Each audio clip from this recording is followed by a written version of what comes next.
ठीक है,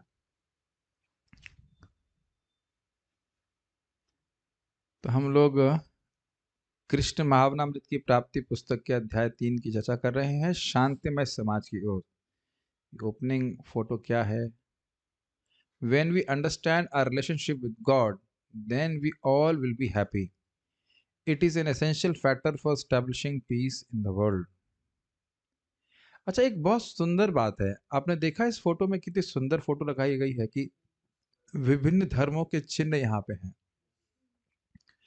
लेकिन अब देखिए कि इन्हीं का नाम लेकर के आपस में लोग झगड़ा कर रहे हैं। यद्यपि धर्म झगड़ा नहीं कराता है, लेकिन धर्म ध्वजी लोग इस प्रकार से मतलब झगड़ा कराते हैं। और वो अगर समझ ले कि केंद्र में कबूतर नहीं, केंद्र में कृष्ण कृष्ण है, तो व्यक्ति को शांति प्राप्त हो सकती है। ये सोचने वाली बात है, समझने वाली बात है। तो ये काफ़ी इंटरेस्टिंग बात है ना, काफ़ी अच्छा फोटो, कभी ध्यान नहीं दिए हम लोग, लेकिन अलग अलग धर्म हैं और सभी धर्मों का प्रयोजन ये है कि भगवान कृष्ण की अहेतु की अभक्ति अप्रतिहता भक्ति अगर प्राप्त हो जाए, इस तरह से धर्म केंद्रित है, तो कोई झगड़ा नहीं होगा, व्यक्ति शांति को प्राप्त होगा।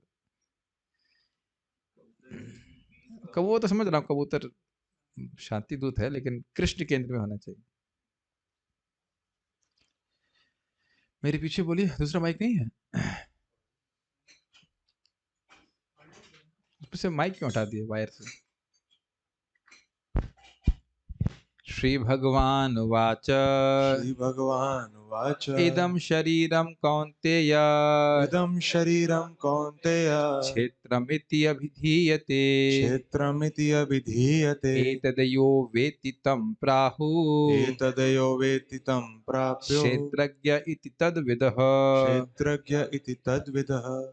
श्री भगवान ने कहा, हे कुंती पुत्र, यह शरीर क्षेत्र कहलाता है और जो इस शरीर को जानता है उसे क्षेत्रज्ञ कहते हैं। भगवद गीता 13.2। इदम शरीरम कौन्तेय, हे कौन्तेय, इदम शरीरम, यह शरीर क्षेत्रम इति अभिधीयते, क्षेत्र इस प्रकार से अभिधीत किया जाता है, समझा जाता है। एतद यो वेत्ति, एतद इसको जो जानता है, यह वेत्ति जानता है, तम प्राहु उसको कहा जाता है क्षेत्रज्ञ इति तद विदः, विद्वानों के द्वारा इस प्रकार से समझा जाता है। तो बड़ा स्पष्ट है, अच्छा श्लोक सामने आ गया। क्षेत्र और क्षेत्रज्ञ, तो बड़ा स्पष्ट समझ में आ रहा है। क्षेत्र मतलब खेत और क्षेत्रज्ञ मतलब खेत को जानने वाला। बड़ा आसान है आप लोगों के लिए समझना। ये शरीर खेत के समान है और इस खेत को जानने वाले कौन है? परमात्मा और आत्मा। ये बात बोल रहे हैं। पूर्ण पुरुषोत्तम भगवान श्री कृष्ण अर्जुन को क्षेत्र और क्षेत्रज्ञ विषय में ज्ञान प्रदान कर रहे हैं। और आप देख सकते हैं कि इस समय जो आपके शरीर में कष्ट है उसको आप जान रहे हैं। अगर यह भी हम समझें तो बहुत बड़ी बात है कि मैं अपने शरीर के कष्टों का अनुभव कर रहा हूं, अपने कष्टों का अनुभव नहीं कर रहा हूं। This is amazing, is it not? बहुत सिंपल सी बात है।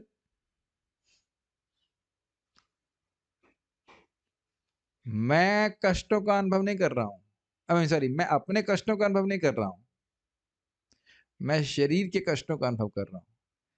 कष्ट सभी को है, मुझे भी कुछ है कष्ट, आप लोगों को भी कुछ ना कुछ होगा, लेकिन व्यक्ति इस इतना भी समझने का से शुरुआत करे कि मैं क्षेत्रज्ञ हूं, ये क्षेत्र है, ये शरीर है और इस शरीर के कष्टों को मैं अनुभव कर रहा हूं।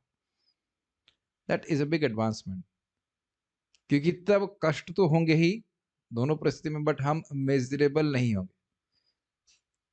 तो ये बात बहुत महत्वपूर्ण है, क्योंकि कभी कभी लोग सोचेंगे शुद्ध भक्त को शरीर के जो कष्ट है वह भी सताते नहीं है। ऐसा नहीं है। He doesn't identify with those things. क्या प्रभुपाद जी के डायबिटीज और क्या क्या परेशानी नहीं थी, लेकिन वो उससे पहचान अपनी नहीं कर रहे। इससे पहले हम आगे जाके इस बात को आप समझ पा रहे हैं, to be miserable is one thing and to be in pain is a different thing. समझ रहे हैं? तो इसीलिए समझना पड़ेगा कि हम क्षेत्र की कठिनाइयों को देख समझ रहे हैं। समझने वाले हम ही हैं। मेरे दुख को आप अनुभव नहीं कर, दुख दुख से नहीं, सॉरी क्षमा की, दुख नहीं, मेरे कष्ट को आप नहीं अनुभव कर सकते। अब आपके सर में मान लीजिए दर्द हो रहा हो तो मैं अनुभव नहीं कर सकता हूँ, वो तो आप स्वयं भी अनुभव कर रहे हैं, लेकिन आपके सर में है या पेट में है जो कुछ है, वो इतना तो समझे कि मेरे सर में है। मैं हम अपनी ही पहचान उससे करने लग जाते हैं। बहुत अच्छी बात है आप कह रहे हैं। क्षेत्र खेत होता है जो यह शरीर है, और क्षेत्रज्ञ उस क्षेत्र का ज्ञाता व्यष्टि जीवात्मा है, और भगवान भी। व्यष्टि मतलब इंडिविजुअल। आप व्यक्तिगत रूप से अब शरीर के जो कष्ट हैं उसका अनुभव कर रहे हैं, या जो भी सुख है। जैसे अभी हम लोग प्रसाद पा रहे थे, सभी लोगों को खिचड़ी अच्छी लग रही थी ना? नहीं नहीं, मोस्टली लोगों को अच्छी, जो लोग खा रहे थे वो लोग लेके खा रहे थे, तो अब सबको व्यक्तिगत अच्छी लग रही ना। ऐसा तो नहीं कि मैं खा रहा हूँ आप कहेंगे वाह वाह वाह वाह, ऐसे तो आप नहीं बोल सकते। क्लियर है? ये है भी बहुत, ये आपको बहुत क्लियर है, लेकिन इसमें भी लोग बहुत तरने बहुत उलझा देते हैं। मैंने तो बहुत पहले पता नहीं टीवी में कुछ देख रहा था, एक कोई संत का इंटरव्यू आ रहा था सुबह के समय, उस टाइम कुछ करने के लिए होता नहीं था, तो क्या करेंगे, तो बोले हाँ हाँ, हम भगवान की कृपा से हमको दूसरे का दर्द भी समझ में आ जाता है। ऐसा नहीं होता है, गीता में ऐसा नहीं लिखा है। स्पष्ट बोल रहे हैं कि जिसका जो कष्ट है वो स्वयं उसको अनुभव होता है। यदि क्षेत्र खेत में कुछ उपज करनी है तो उसके लिए कोई किसान होना चाहिए, और यदि इस शरीर को जिसकी तुलना क्षेत्र से की गई है खेती करने में लगाना है, तो इसका कोई स्वामी अवश्य होना चाहिए जो इसका संस्कार अथवा विकास कर सके। ये एक फोटो यहाँ पे क्यों लगाई गई पता नहीं। अभी हमारे पास ये भौतिक शरीर है, और हमारा यह कर्तव्य है कि हम इनका अनुचित अनुशीलन उचित ढंग से करें। इस संस्कार या विकास को अकर्म कहते हैं। कोई व्यक्ति हमारे यहाँ कुदाल लेकर खेत को निराने आ सकता है, अथवा यह व्यक्ति केवल काफी या चाय पीने के लिए आ सकता है। हमें यह विशेष प्रकार का शरीर सुसंस्कृत और विकसित करने तथा अपनी इच्छानुसार इंद्रियों के आवश्यक विषयों को प्राप्त करने के लिए दिया गया है। यह शरीर श्री भगवान का उपहार है। भगवान बड़े दयालु हैं, और यदि कोई व्यक्ति उनसे कुछ चाहता है तो उसे दे देते हैं। वे कहते हैं अच्छा ठीक है, यह ले लो। भगवान से हमारा संबंध ठीक वैसा ही है जैसा एक पिता से पुत्र का। पुत्र कोई वस्तु प्राप्त करने के लिए अपने पिता से हट कर सकता है, और पिता उसे समझाने का प्रयत्न करते हैं कि तुम जो वस्तु चाहते हो वह तुम्हारे लिए हितकर नहीं है। पिता उनसे कहते हैं, प्रिय पुत्र, उस वस्तु को मत छुओ, वो तुम्हारे लिए हितकर नहीं है। किंतु जब बालक उस वस्तु के लिए हट पकड़ लेता है तो पिता उसे वह लेने की अनुमति दे देते हैं। वत्सल पिता अपने पुत्र को वह सब देते हैं जो वह चाहता है। इसी प्रकार परम पिता भगवान अपने पुत्र पुत्रियों को वह सब देते हैं जो वे चाहते हैं। भगवत गीता में कहा गया कि सभी योनियों के जीव भगवान की संतान हैं। अ, चलिए ये बातें हम पहले यहाँ तक समझ लेते हैं, बहुत इजी है, भक्तों को समझ में आ ही रहा होगा ये बात। खेत है तो खेत से कुछ उपजाना है, तो अब हमारी चुनाव है कि हम क्या उपजाना चाहते हैं।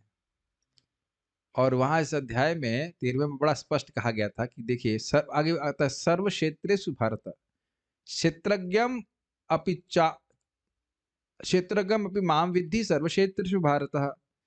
जीव तो क्षेत्रज्ञ है, लेकिन भगवान भी क्षेत्रज्ञ है। किस प्रकार से? जैसे एक किसान अपने खेत को जानता है, लेकिन राजा सभी के खेत को जानता है।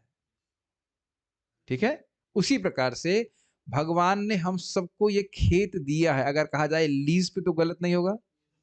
लीज समझते हैं? बड़ा सुंदर बात मुख से आ रही है, इन द सेंस कि लीज अर्थात कुछ समय के लिए हमारा खेत हो नहीं गया है। लीज समझते हैं हमारे सब भक्त लोग।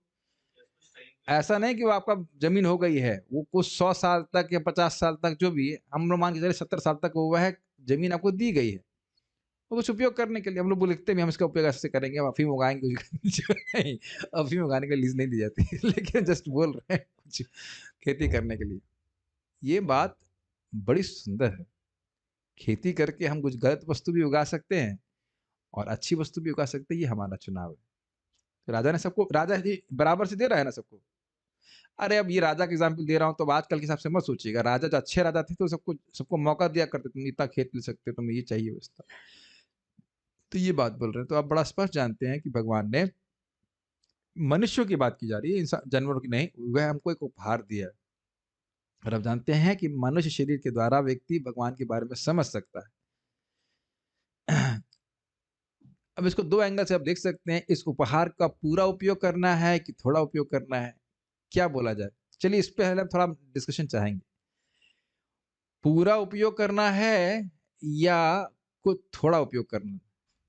मैं किसी पक्ष का पक्ष नहीं ले रहा हूं, दोनों बातों का पक्ष नहीं ले रहा हूं। आपका क्या विचार है? माइक पे बोलिए, बात समझ रहे हैं?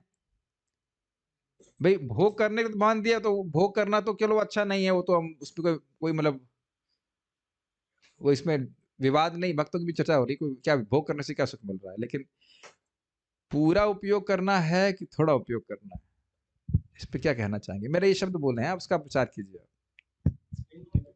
हाँ, जो भी आप कह रहे हैं, अब जब मान लीजिए कहेंगे पूरा, तो पूरा के हिसाब से बताइए, और कह रहे थोड़ा तो थोड़े हिसाब से बताइए। पूरा करना चाहिए। जैसे हमारे गुरु महाराज कहते हैं कि लोग कहते हैं यथाशक्ति तथा भक्ति। हम्म, तो जितनी शक्ति है सर में उसका मतलब कहने का सेंस है कि पूरी शक्ति लगा देनी चाहिए भगवान प्राप्ति के लिए। हम्म, तो जितना हमारा समर्थ है उसको पूरा यूज करना चाहिए शरीर के हिसाब से जो हमारे। ये भी सही है, अग्रीड। और कोई थोड़ा वाला भी है? एक भी ये पॉइंट नहीं, ये भी पॉइंट है कि पूरा करना चाहिए, पूरा हो नहीं पाता है। प्रभु जी अगर थोड़ा भी स्टार्ट करता है तो कम से कम उसकी एक चालू हो गया है वो यस, चीज। ये दोनों ही बातें सत्य हैं, ये विरोधास्पद नहीं है। ये बहुत गंभीर बात है प्रचार में। आप हर व्यक्ति को तुरंत पूरा के लेवल पे नहीं ला सकते हैं कि वो पूरा समय भगवान कृष्ण की भक्ति में ही लगाएगा। ये भी नहीं कह सकते कि वो पाप भी छोड़ देगा।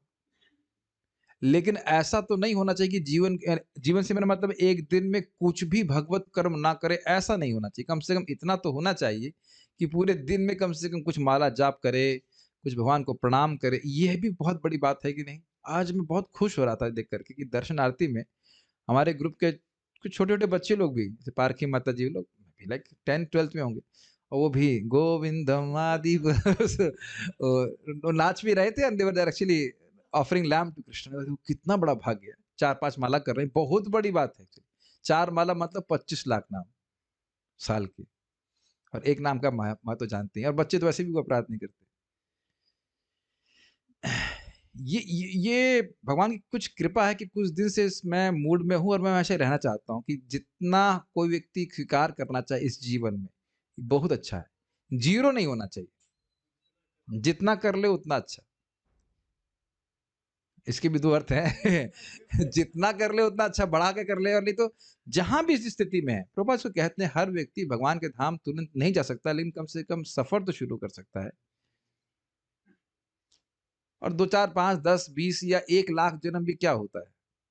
कुछ भी नहीं है। कितने जन्म तो हम बिता ही चुके हैं।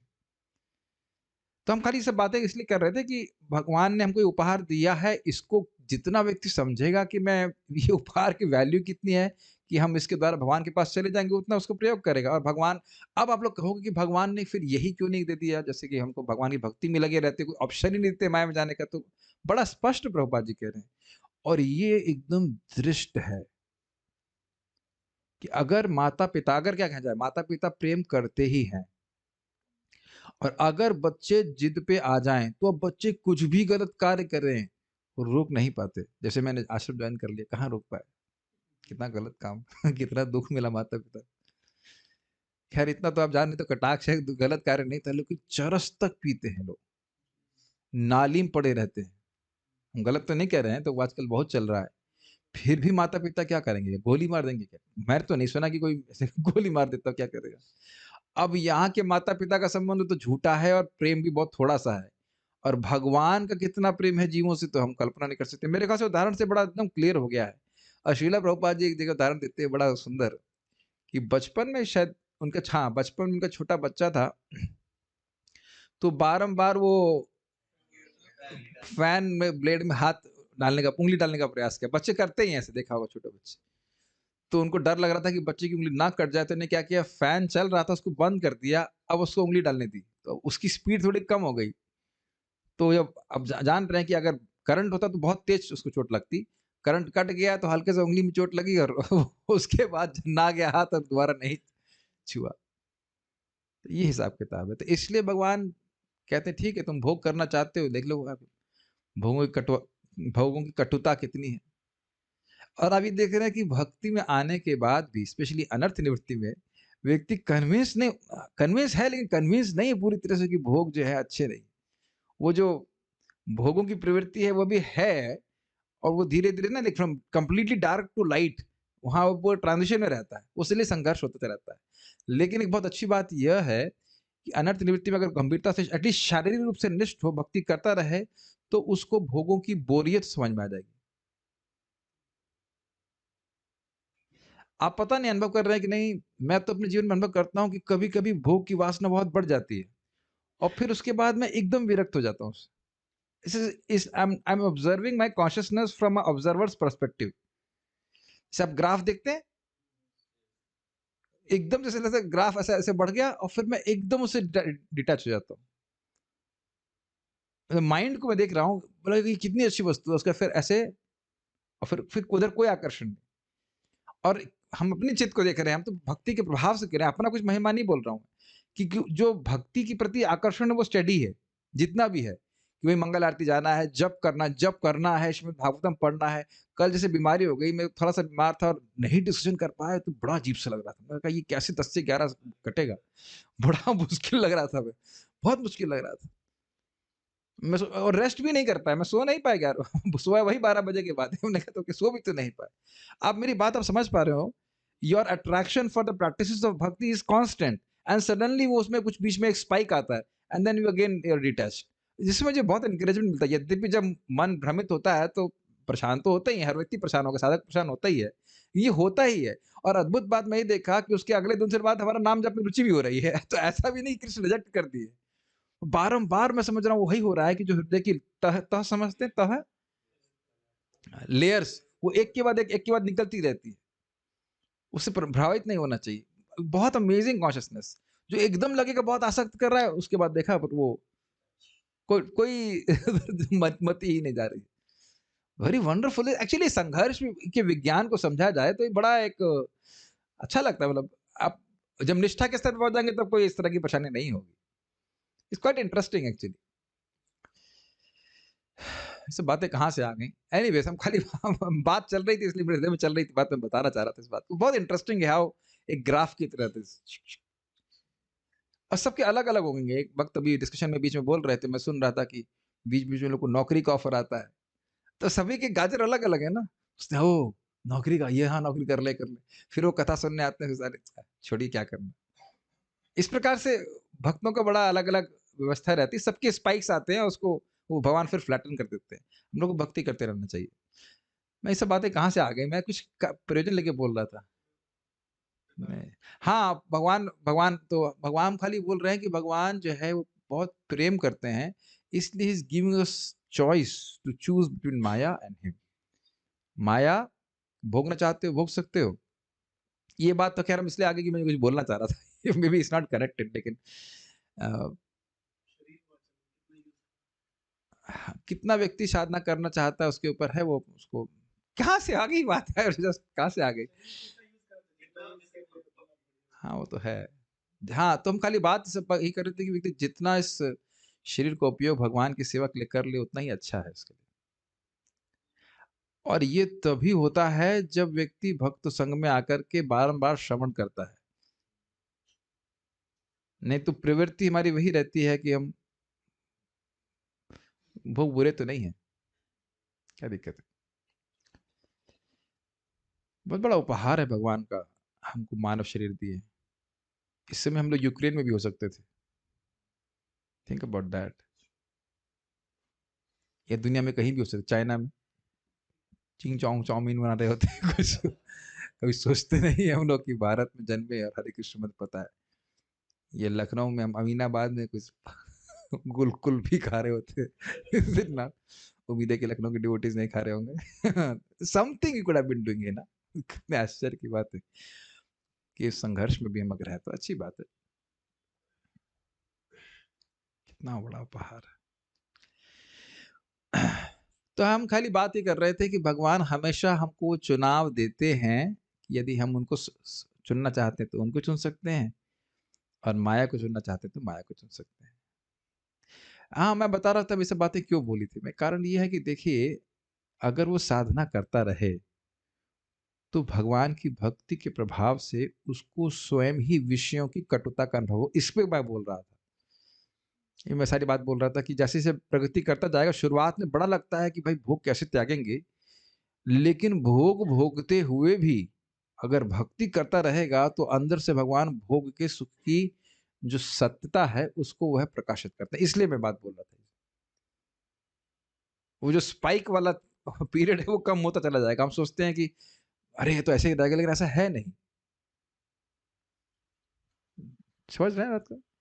तुरंत व्यक्ति माया से मुक्त नहीं होता है, तो धीरे धीरे करके होता है, और वो जो टेंडेंसी है माया को स्वीकार करने की, वह समाप्त होती चली जाती है। इस पे मैंने सुना है, क्या नाम, परम पूज्य क्या नाम, हलधर महाराज बड़ा मजाक करते, कहते हैं हम लोग इसकी बड़ी दिक्कत है, कहते हैं माया भी अच्छी नहीं लगती और कृष्ण भी अच्छे नहीं लगते। भाई भोगी होते तो माया अच्छी लगती, परमहंस होते तो कृष्ण में आसक्त होते, हम लोग दोनों बीच में अटक गए। और सत्य बोले, भागवत में लिखा है परमहंस सुखी है या एकदम अज्ञानी है वो सुखी है।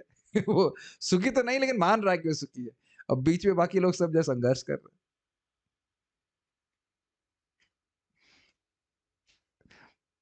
और आसक्ति के बहुत सारे आयाम होते हैं, बहुत सारे आयाम। अब बातें होती रहती है, तो मेरा मन कर रहा है बोल देने का, एक भक्त के लिए हम कहें कि चलिए आप आ जाइए, आपके लिए हम वृंदावन रहने की व्यवस्था कर देते हैं। फिर बोले नहीं, मम्मी का चेहरा देखा हमने, बहुत मायूस हो गए, तो हम नहीं आ सकेंगे। सी, ऐसा लगता है, हम कुछ कटाक्ष नहीं कर रहे, ऐसा लगता है कि हम विरक्त हो गए, वैरागी हो गए, लेकिन जब एक्चुअली विरक्त और वैरागी होने का भाव आती है, तो it is difficult. No problem, मैं कुछ नेगेटिव नहीं बोल रहा हूँ, नो प्रॉब्लम। जिस भी स्थिति में, स्थान स्थित श्रुतिगता, जहां पे भी हमारे कृष्ण के बारे में सुनिए, हर किसी का, हर क्या, मैं ऐसा नहीं बोल रहा हूँ, जस्ट नॉट दैट इजी। एक बार मुझे हंसी आ रही है इसमें। मेरे नाम बोल, मामा आए थे, मामी भी आई थी, तो मामी कटाक्ष करी, अरे तुम लोगों के तो बच्चे नहीं हैं, इसलिए तुम लोग मंगल आरती जाते हो, ये वो। तो मामा जी हमेशा मेरा पक्ष लेते, तो बोले तेरे को छोड़ देता हूँ यहाँ पे, रह जा तू। छोड़ देता हूँ यहाँ पे, रह जा, खाने पीने की व्यवस्था कर दूंगा। नहीं, नहीं, इतना आसान तो ना होता है, तो भगवान की कुछ विशेष कृपा है कि हम ऐसा, मैं हीरो तो ना हूँ, तो सब कुछ भगवान कृपा किए हैं, तो हम लोग ऐसा खींच के आ गए, नहीं तो कैसे संभव होता, बताओ, घर में बहुत मुश्किल होता है। तो मैं खाली ये कहना चाहता हूँ कि यद्यपि हमारी आसक्तियां हैं, इन आसक्तियों के बावजूद भी व्यक्ति अगर भगवान को स्वीकार करता है, तो भगवान उसको अपनी तरफ धीरे धीरे खींचने लग जाते हैं। वैसे तो बात यहाँ पे आ रही है कि दोनों ही तरह से शरीर का उपयोग हो सकता है, चाहे भोग के लिए, चाहे योग के लिए। मैं आज बहुत अच्छी बात मेरे मन में आज चली, सुबह उठते is like a gift which Krishna give to me. मैं सोच रहा था कि कितनी अच्छी बात है ना, कि हमारा केवल एक ही शत्रु है। आप लोग दूसरा कोई शत्रु तो नहीं सोच रहे ना? इट्स अमेजिंग कि हमको पता है कि केवल एक ही शत्रु है, और वो है हमारा मन। बाकी कोई शत्रु नहीं है, कोई कुछ नहीं कर सकता है। एक दूसरा चीज, पीछे मुड़ करके आप देखें, आज से अपने जितना जीवन का है पूरा पीछे मुड़ के देखिए, विचार कीजिए कि जो जो भोग हमने बड़े उपादेय, मतलब बड़े अच्छे मान के किए, उनकी क्या वैल्यू है। चाहे बचपन के टॉयज हों, चाहे वो डॉल्स हों, चाहे वह कुछ भी हो, तो इससे हमें विवेक जागृत करना चाहिए कि नहीं, भोग का चुनाव करना ये अच्छी बात नहीं है। पहले इसमें इसमें इन्वेस्टमेंट करने से मुझे कुछ रिजल्ट नहीं प्राप्त हुए। और आप देख रहे हैं कि बहुत से भक्तों ने बड़े उत्साह पूर्वक साधना को अच्छा किया है। पिछले गत 2 साल से हम लोग जूम पे कर रहे हैं, तो आप देख रहे हैं कि गंभीर जप करने से आपकी चेतना में विशिष्ट परिवर्तन आए हैं। परफेक्ट नहीं हो गए हम, लेकिन हम देख लें कि दोनों जगह इन्वेस्टमेंट करने से हमें क्या प्राप्त हुआ। मैं इस पे बोल रहा हूं कि भगवान तो देखो दोनों जगह चुनाव दिए, भोग की व्यवस्था भी दे रखे हैं और योग की व्यवस्था भी दे रखे हैं। अब वो क्या करना है, उसके लिए विवेकी व्यक्ति को स्वीकार करना पड़ेगा। विवेकी व्यक्ति विवेक का जागृत करके, भाई ये चीज से हमको फायदा हुआ। और हमारे हरिचंद्र प्रभु की मृत्यु हो गई, कितनी उम्र होगी, 28 साल, 30 होगी मैक्स, 35 नहीं थी, 30-31 होगी मैक्स। तो उन्हें बाकी जीवन में इडली मिली कि नहीं, मतलब साउथ इंडियन थे, मान लो चिंता हो इडली नहीं मिली, आज इडली मिली या नहीं मिली सो मतलब नहीं, भगवान को आए, भगवान को प्रणाम किया, भगवान के लिए सेवा किया, नाम जप किया, ये सबसे महत्वपूर्ण बात है कि नहीं? देखिए, आपको बहुत सिंपल बात लग रही होगी, लेकिन ये पूरे दिन हमको फोकस कर सकता है। ठीक है, जो नौकरी वोकरी करनी सो करो, बाकी समय कहाँ लगा रहे हैं आप सोच लीजिए। Every moment is an investment. कौन सा इन्वेस्टमेंट? क्या सीख रहे हैं यहाँ पे बताइए? योग या भोग? भोग is absolutely waste of time. Prabhupada ji कहते हैं यूजलेस वेस्ट ऑफ टाइम। ऐसा लगता है कोई यूजफुल वेस्ट ऑफ टाइम भी होता है, लेकिन इसको एम्फोसाइज करने के लिए, मेरी बात आप समझ पा रहे हैं? अव्यर्थ कालत्वम। सी, आपको बात बहुत सिंपल लग रही होगी, अगर आप थोड़ा सा भी उसमें मनन करेंगे, it is very profound, very very profound. कुछ भी नहीं मिला, प्राप्त हुआ हमको भोग से।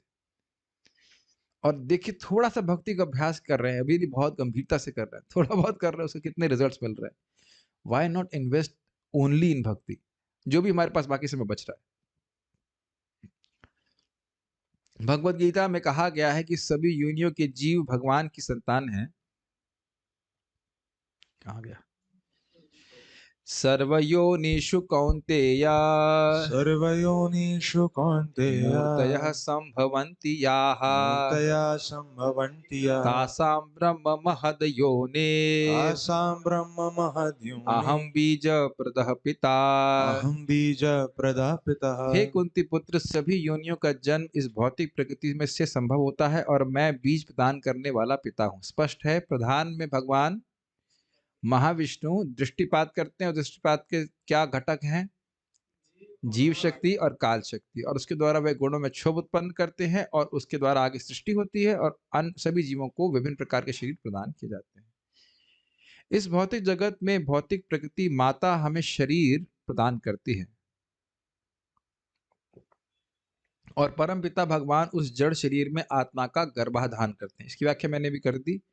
आजकल एक ऐसा मिथ्या सिद्धांत चल रहा है कि केवल मानव में ही आत्मा होता है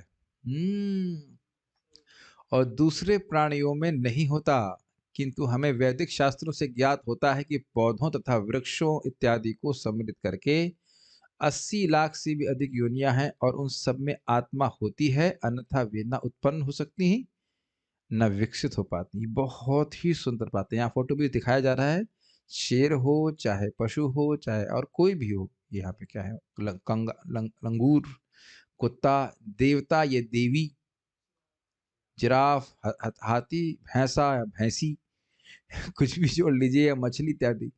अब आप लोग कहेंगे इसमें कौन से आश्चर्य की बात है? आप लोगों ने वो वीडियो देखा है श्रील प्रभुपाद जी का, एक पादरी से, क्या नाम था उसका, भूल रहा हूं मैं। तो we believe that animals have no soul याद आ रहा आपको? ऐसे बोल रहा था। हमारा ये मानना है कि आत्मा जानवरों में आत्मा नहीं है। नहीं, कोटोक्सकी नहीं थे, कोटोक्सकी नहीं थे, वो पादरी था। हाँ, वीडियो देखा। अब बताइए कि जब जो धार्मिक नेता है, जब उसकी ऐसी मति है, तो अन्यों की गति क्या हो? जब धर्म गुरु ही इस प्रकार की बात बोल रहा है, तब आप सोच लीजिए कि उनकी क्या धर्म की अंडरस्टैंडिंग होगी। इसलिए कहना कि सब धर्म बराबर हैं, ये सब खाली कहने की बात है। Just can be politically correct, लेकिन you are not constitutionally correct. सोच पर है मेरी बात? अगर मान लीजिए मैं यहाँ पे टीचर हूँ, बोलूँ मैं मांस खाना है, तो कोई ऐसे हम नहीं मानते, कोई दिक्कत है। अब बताइए चेला तो फिर क्या सोचेगा? और ये आप लोग के लिए, हम लोग के लिए कितना आसान बात है ना भाई। हमको हम मुझ में जानवर में अंतर क्या है इन सेंस ऑफ सेंसिटिविटी? बुद्धि की बात नहीं कर रहा हूँ। कैसे कह रहे हैं कि उसमें आत्मा नहीं है? Believe, on what basis you believe? पूछो उसको। यही बेसिस है कि उसकी इंद्रिय को अच्छा लगता है कि मार के खा जाए। देख रहे हैं कितना क्रूरता उस पर आधारित है इस प्रकार का धर्म की सो कॉल्ड अंडरस्टैंडिंग। कहीं बाइबल में लिखा है इस प्रकार से कि आत्मा जानवरों की आत्मा नहीं होती? बताइए। और ये बड़ा स्पष्ट है कि देखिए वो जो नींबू का पेड़ है, प्रभुपाद बहुत अच्छे से समझाते हैं, लाइफ कम्स फ्रॉम लाइफ में। तो नींबू का बीज डाल देते हैं, नींबू का पेड़ उगता है, तो नींबू के पेड़ में जान है, इसलिए नींबू के फलों में रस आता है। प्रभुपाद कहना चाह रहे थे कि life can give rise to matter, in the sense कि भाई उसमें आत्मा है तब तो उसमें रस आ रहा है ना। वरना कितना सिंपल, इतना एक सिंपल से व्यक्ति को बात समझ में आ जाएगी, लेकिन इन लोग को समझ में नहीं आती है। जड़ प्रकृति, जड़ बुद्धि है। तो न सिर्फ पशु पक्षी अपितु पेड़ आदि ये सब भी योनियों में आ जाएंगे, और इस जाति कह लीजिए, और इस सभी के पिता भगवान है। इसीलिए अगर आपको, आप जानते ही हैं, महाप्रभु और हरिदास ठाकुर का जब वार्तालाप हो रहा था, तो महाप्रभु पेड़ों तक के उद्धार के बारे में सोचे थे, याद है? पशु पक्षियों के बारे में सोच रहे थे। जैसे पिता के बहुत सारे बेटे हों, बच्चे हों, तो क्या वो सभी के विकास के बारे में सोचेगा कि नहीं सोचेगा? कितनी सुंदर बात है। इस श्लोक में भगवान कृष्ण घोषित करते हैं कि भौतिक संसार में उत्पन्न होने वाले सभी प्राणी, चाहे उनके जो भी रूप हों, उनकी संतान है और उनका भगवान से वही संबंध है जो एक पुत्र का पिता से होता है। इस कृष्ण भावनामृत का विशेष उद्देश्य आत्मा की स्थिति और श्री भगवान से उसका संबंध समझना है। क्षेत्रज्ञम चापि माम विद्धि सर्वक्षेत्रेषु भारता क्षेत्र क्षेत्रज्ञयोर ज्ञानम यत्तज ज्ञानम मतम मम। अब प्रभुपाद जी 2 श्लोक कोट कर चुके हैं। पहला क्या था? आत्मा क्षेत्रज्ञ है, शरीर क्षेत्र है।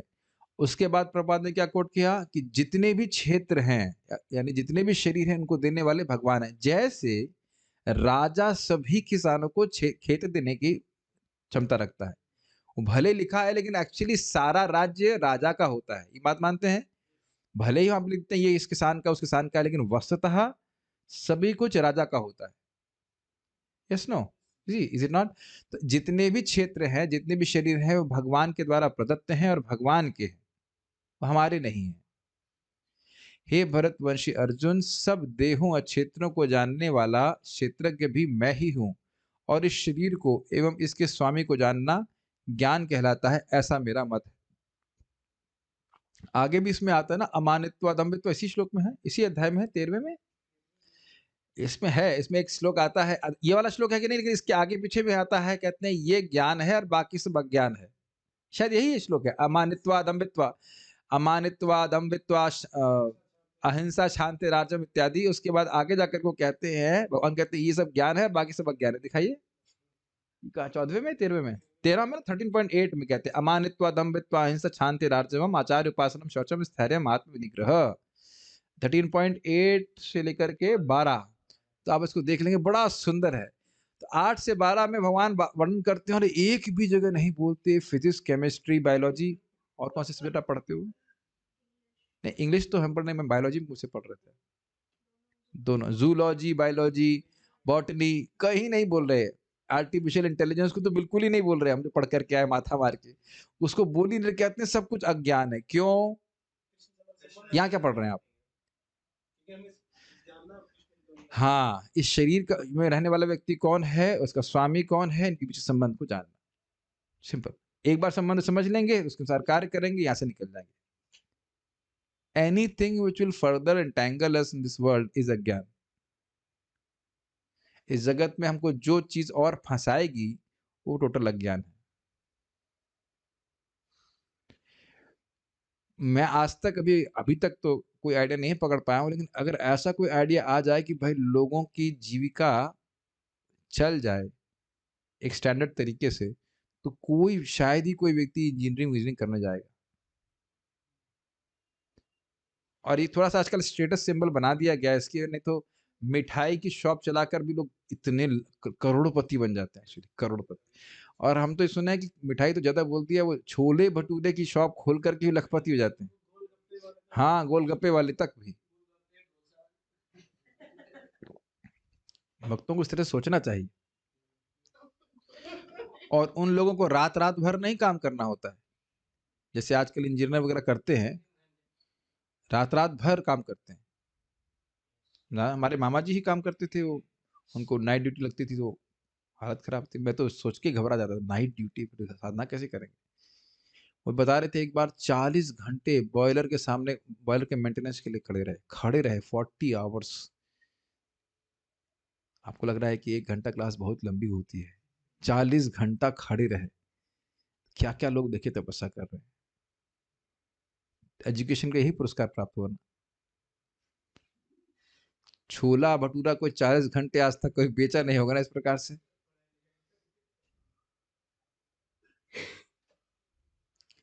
मैं खाली इस बात पे सब बोलने लग गया कि ये जितना भी हम तथाकथित ज्ञान कह रहे हैं, उसका इस श्लोक के आधार पे आप क्या कह सकते हैं, कसौटी पे उसको कसिए। आजकल बहुत बहुत शब्द सुनने आता है, मुझे हंसी आता है। पढ़ी लिखी लड़की से शादी करनी चाहिए, कम से कम MA BEd तो हो। ऐसे ऐसे बोलते हैं ना, ये सब होता है ना। और उस लड़की से पूछ लो, भाई तुम ये बताओ आत्मा और परमात्मा में क्या अंतर है, तो की बात है कि उसे कुछ नहीं पता होगा। नथिंग अगेंस्ट माता जी, सेम थिंग विद प्रभु जी।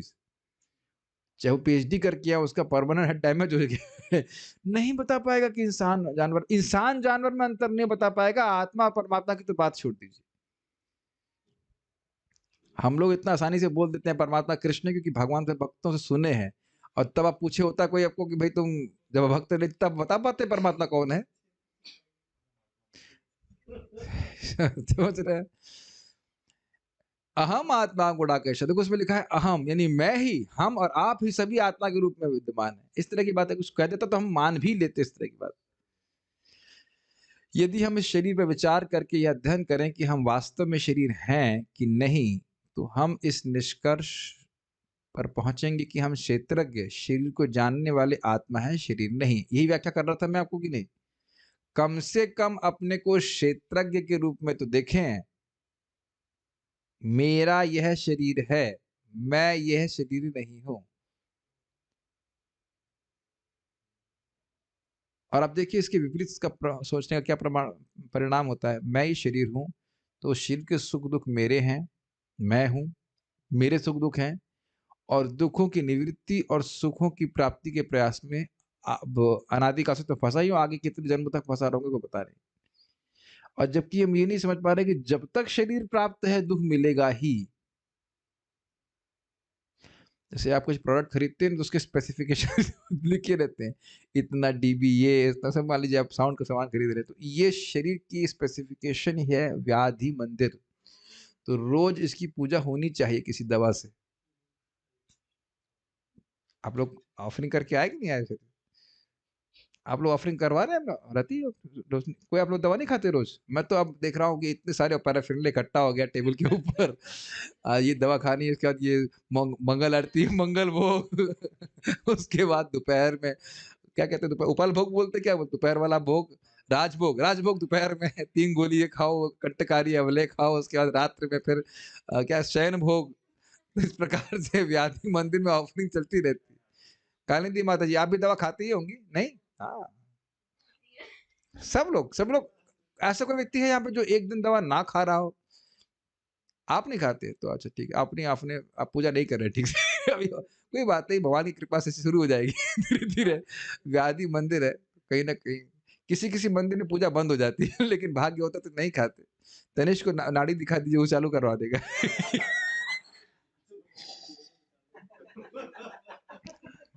जो भी है, तो कम से कम यह तो देखने का प्रयास करें कि हम शरीर नहीं है। देखिए ये आप लोग सुन चुके होंगे बहुत बार, लेकिन बताइए ना, अपनी एस्पिरेशन को मैच कराइए। एस्पिरेशन समझ रहे ना? एक तरफ ये ज्ञान रखिए कि हम शरीर नहीं है, और दूसरी तरफ एस्पिरेशन को जोड़ दीजिए। एस्पिरेशन समझते हैं लालसा, और फिर देखिए कि ये दोनों ज्ञान को कितना मैच करा पा रहे हैं। मेरी बात समझ में आई मैं क्या कह रहा हूँ? प्रीचिंग तो हम कर रहे हैं लोगों को, और हम खुद भी प्रीच्ड हो जाए तो अच्छी बात होगी। हम शरीर नहीं हैं, लेकिन लालसा क्या रखे हैं जरा देखना होगा। अगर इस जगत में महान बनने का प्रयास कर रहे हैं, ये इच्छा पाले हुए हैं, तो निश्चित रूप से हमको अभी समझ में नहीं आया है कि हम शरीर नहीं है। चाहे वो सूक्ष्म कुछ भी, कोई भी लालसा है, यश प्राप्त करने की और कुछ भी है कि नहीं? और आप फिर थोड़ा पीछे से देखेंगे ऑब्जर्वर की तरह, कि कोई भी भौतिक वस्तु जिसकी हम लालसा कर रहे हैं, उसकी वैल्यू क्या है आज के, केवल 100 साल के बाद जब हम मर जाएंगे, अज्यूमिंग कि 100 साल तक जिएंगे, 100 साल तो बचा भी नहीं मेरे पास। ये सब बातें ना बारंबार स्मरण करेंगे तो आपको बड़ा डिटैचमेंट हो जाता है जगत से, अपनी ही भौतिक आसक्तियों से भी। am I too कहते हैं एब्स्ट्रैक्ट है मेरी बात, आप समझ पा रहे हैं? तो ये प्रभुपाद समझाने का प्रयास कर रहे हैं कि देखिए अपनी, सब लोग अपनी उंगली को देखेंगे, देखिए अपनी उंगली, क्या ये मैं उंगली हूँ, या इसके अंदर जो हड्डी भरी हुई है वो है, हड्डी दिख रही है आप लोग, महसूस हो रही हड्डी है, खाली मांस ही मांस है, लेकिन isn't it, feel it, directly feel कर सकते हैं। तो कम से कम बीमारी का डायग्नोसिस तो होना चाहिए ना, कि हम कितने घोर बीमारी में पड़े हुए हैं। समाज को दिखाना है, एक बार हम प्रूव कर लें, उसके बाद विचार करेंगे। ऐसा लग रहा है कि जब तक प्रूव नहीं करेंगे यमराज जी छोड़ देंगे, भाई इसने प्रूव नहीं किया है तो छोड़ देते हैं, मृत्यु कभी के नहीं आएगी।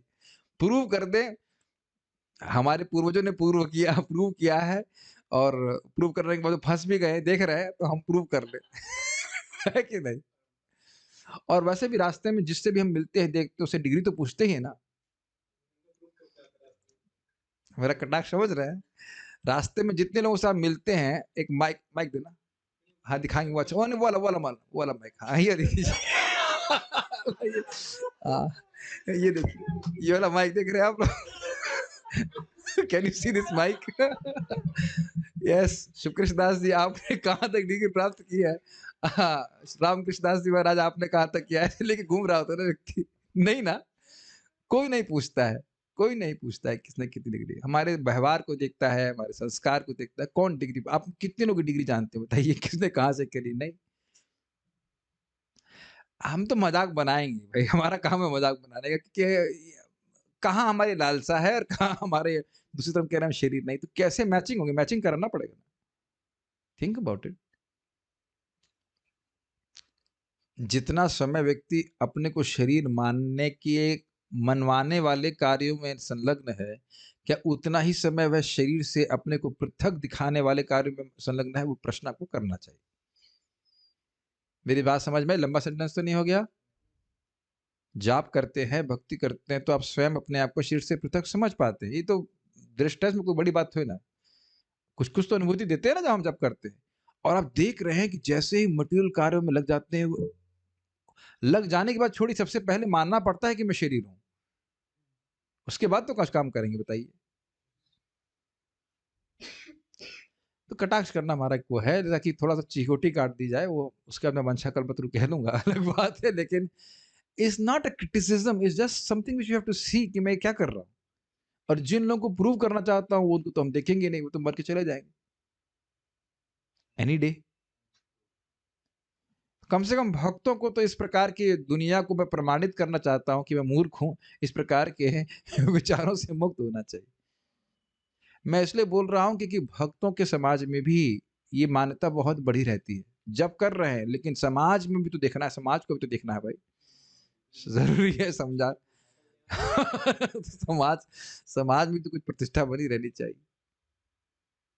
यदि हम अपनी अंगुली पर ध्यान दें कि हम अंगुली हैं कि नहीं, तो हम इस निष्कर्ष पर पहुँचेंगे कि हम अंगुली या शरीर का और कोई अंग नहीं, पैर इत्यादि नहीं है।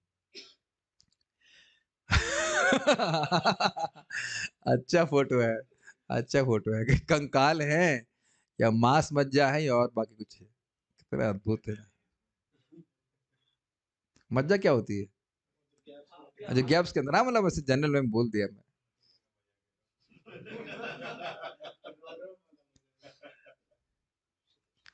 कोई इस प्रकार से एक्स-रे कर ले तो किसी की कोई गर्लफ्रेंड नहीं बनेगी। लेकिन इस प्रकार का एक्स-रे दिखता नहीं व्यक्ति को। गंजी नहीं, आप देखो ना मांस हटा दिया जाए या ये इवन स्किन हल्की हटा दी जाए, तो व्यक्ति देखने लायक नहीं रहे। कितना आप देखिए अज्ञान है और सोचिए मैं तो बहुत कठोर बोलने वाला हूँ। कितना हमारा ज्ञान है, हम अपनी बात कर रहे हैं कि हम किस ऐसी वस्तु को छू करके महाराज के शब्द हैं, चूम करके, छू करके, देख करके हम सुखी हो जाएँगे। अब समझना चाहिए कि हमारा ज्ञान दोनों तरफ से होता है। दोनों तरफ से होता है। लड़कियाँ भी लड़कों के प्रति आकर्षित होती हैं, लड़के भी लड़की के प्रति आसक्त होते हैं। देखो अपने अपनी को हीरो मानने से पहले सोचो कि हम किस वस्तु के प्रति आकर्षित होते हैं। और बोलने से ऐसा नहीं कि मैं बोल रहा हूँ तो आकर्षण समाप्त हो जाएगा। कम से कम ये तो समझ में आना चाहिए कि ये हमारी परेशानी है। जैसे मान लीजिए शरीर में कोई कष्ट होता है, तो आप अनुभव करते हो ना कि ये गलत चीज़ है, मेरा शरीर की स्थिति ठीक नहीं है। तो मैं ऐसी वस्तु के प्रति आकर्षित हो रहा हूँ, ये मेरा अज्ञान है टोटल। इतना तो स्वीकार करना चाहिए ना। उसको जस्टिफाई नहीं करना चाहिए।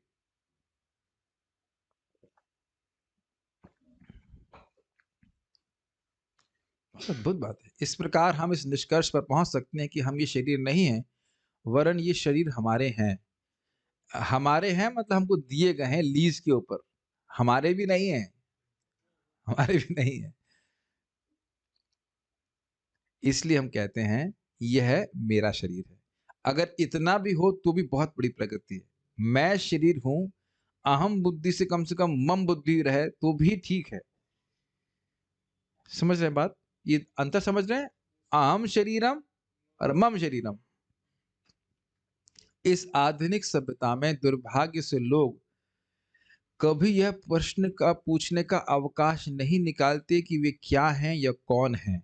वे केवल किसी कार्यालय या कर्मशाला मैन्युफैक्चरी में दिन भर इसी धारणा से कठिन कार्य या घोर परिश्रम करते रहते हैं कि मैं यह शरीर हूँ। क्या लिखा है? कैथोलिज्म, ऑर्थोडॉक्स क्रिश्चियन, जुडाइज्म, इस्लाम, वुडू वुडू, हिंदुज्म। और यदि हम लोगों से पूछें आप कौन हैं, तो वो उत्तर देते हैं मैं हिंदू हूँ, मैं मुसलमान हूँ, मैं ईसाई हूँ, मैं स्वीडिश हूँ, मैं अमेरिकन हूँ, इत्यादि। ये तो शरीर की भिन्न भिन्न पहचानें या उपाधियां हैं। अब उपाधियों से के बारे में जो चर्चा की जाएगी उसको हम समझेंगे। बस एक बात बोल के यहाँ रुकूंगा कि उपाधि means a designation like a label. जैसे एक बहुत सिंपल सा उदाहरण समझ लीजिए। मान लीजिए हम लोग अभी जैसे फॉर एग्जांपल हमारी गौ माता हमने हमने कफ सिरप बनाया। अब वस्तुता क्या है? वह कफ सिरप। अब उसका नाम क्या रख सकते हैं आप? कफहरी, कफकट, कफ खत्म ऐसा कुछ भी नाम रख सकते हैं। वह है खाली कफ सिरप, लेकिन नाम कुछ भी रख दीजिए। अगर अभी भी और नहीं समझ रहे, जलेबी, मैं जैसे बोलूंगा जलेबी, तो तुरंत आप क्या चाहते हो? उसमें जलेबी रख सकते हैं, जुलाबा रख सकते हैं, जलेबू रख सकते हैं, कुछ भी। और any name you can put. वो रूप जो है उसके संग एक नाम चिपका दिया जा रहा है, वो है उपाधि। हाँ, कंसल्टेंट, एसोसिएट। और कई बार हमने देखा है मंदिर में भी अध्यक्ष लोग थोड़ा सा आपको प्रोत्साहन करने के लिए ये सोचते हुए कि शायद हम लोग डेजिग्नेशन के चक्कर में हैं, so now you are the executive manager of this department. So नाम रख दिया जाएगा। वो सोच मतलब मुझे हंसी आती है। मैं सोच रहा था कि वो सोच रहा है कि हम क्या स्केल कर रहे हैं ना क्या। कभी कभी लोग ऐसा करते हैं ना उपयोग। I am the what GBC executive committee, what सब कुछ भी नाम। इससे भक्तों को भ्रमित नहीं होना चाहिए। बाहर के लोग कोई भी टाइटल डालते रहें, हम बस यही है, दास, भगवान के दासों के दासों के दास है। उपाधि के बारे में चर्चा हम लोग कल करेंगे, आज नहीं करेंगे। जो हमने आज चर्चा ये करी कि क्षेत्र को समझना चाहिए, क्षेत्रज्ञ, और भगवान भी क्षेत्रज्ञ हैं, विभिन्न प्रकार के क्षेत्र भगवान ने उनको दिए हैं। और इस धारणा से युक्त धर्म, जिसमें जो जो सौपाधिक धर्म है, वह वास्तविक धर्म नहीं है। सौपाधिक समझ पा रहे हैं? उपाधि से सहित, उपाधि से युक्त जो धर्म है वह वास्तविक धर्म नहीं है। उसमें भगवान का से जीव का संबंध नहीं समझ पाएंगे हम लोग। कुछ बात यहाँ पे है क्या? नहीं है। ओके, सो चल स्टॉप हियर। श्रील प्रभुपाद की जय। ताई गौर प्रेमानंदे।